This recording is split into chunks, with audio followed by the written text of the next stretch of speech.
1966, Professor Quigley wrote a book entitled Tragedy and Hope, A History of the World in Our Time, in which, in 1,348 pages, he outlined the entire history of modern times and the secret society which had come to dominate the American government.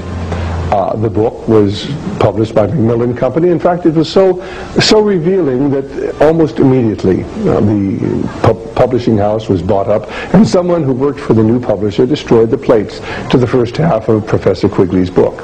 If you doubt what I am telling you, we actually have a taped interview which I found in Professor Quigley's papers back at Georgetown University when I went through them back in 1980, and we offer that taped interview with Professor Quigley where he tells how somebody destroyed the plates to the first half of his book, and then how his publisher refused to reprint the book even though there was demand from all over the world. That's available in our 4-tape set, The Secret Government, available from Radio Liberty by calling 1-800-5-HIV-WAR.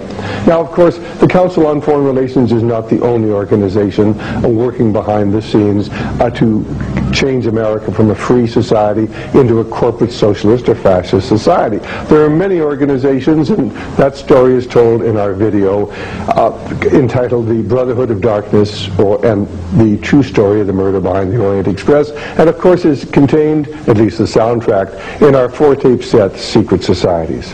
Ladies and gentlemen, America is in terrible trouble. Have you ever noticed it really doesn't seem to matter whether we have the Republicans or Democrats in control of Congress or in control of the White House? The same foreign and domestic policies continue. In fact, if you read Senator Barry Goldwater's book, With No Apologies, on page 279, he will tell you that, since the late 1940s, shortly after the war, there have been 4 Republican presidents and 3 Democrat presidents, and he was, of course, taking us up till 1979 when his book was written. And he said, other than the first 7 years of the Eisenhower administration, it didn't matter whether the Republicans or Democrats were in control of the White House because we had the same identical foreign policy. If you read Professor Quigley's book, Tragedy and Hope, A History of the World in Our Time, on page 1247 and 1248, he will tell you that what we really need are 2 political parties that are just the same, so we can vote the scoundrels out at any time, but nothing will change. The same foreign and domestic policies will continue. In fact, Professor Quigley, on page 324 of his book, Tragedy and Hope, the one where the pages, the plates, the first half of the book were actually destroyed by someone, and the publisher refused to ever reprint the book in its entirety. Professor Quigley tells us that the central banks of the world are working to create a feudal system by which they can control the governments, and then the governments will control the people of the world. The true objective of what's going on today is the establishment of a one world government, a new world economic order, and a new world spirituality. And behind everything that is transpiring today are dark and sinister spiritual forces. For indeed we are engaged in a spiritual battle. If you read Ephesians 6:12, you'll find this reference. For we wrestle not against flesh and blood, but against principalities, against powers, against the rulers of the darkness of this world, against spiritual wickedness in high places. Wherefore take unto you the whole armor of God, that you may be able to withstand in the evil day, and having done all, to stand. Ladies and gentlemen, the forces which control the Council on Foreign Relations and the Trilateral Commission and the Bilderbergers and the Masonic Movement and the Skull and Bones Society and the Federal Reserve Board and the central banks of the world are joined together in a continuity of evil. There are dark and sinister spiritual forces in the world today. They have financed communism since its inception. They financed Adolf Hitler. They took us into a no-win war in Korea. They took us into a no-win war in Vietnam. And of course today they are building up the military potential of communist China.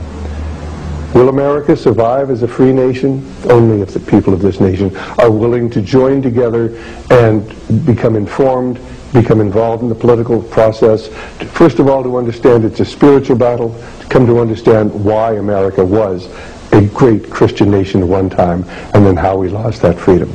We are told by Abraham Lincoln And this is what he wrote back, or what he said back at the Lyceum in Springfield, Illinois, in about 1840.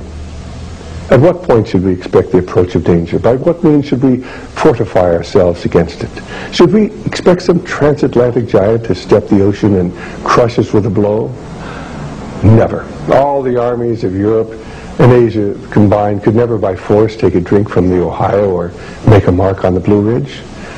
Then at what point should we expect the approach of danger? And I answer, if it ever reaches, it must spring among us, it can never come from abroad.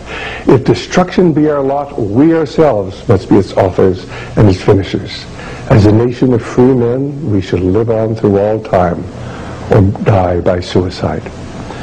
And then let me close with that wonderful quotation from James Russell Lowell, written in 1844, and this is what he wrote. Once to every man and nation comes the moment to decide, in that strife of truth with falsehood for the good or evil side. Some great cause, God's new Messiah, offering each the bloom or blight, and the strife goes on forever, twixt the darkness and the light. Then to side with truth is noble, ere to share her wretched crust, ere her cause brings faith, fame, and fortune, and is 'tis prosperous to be just.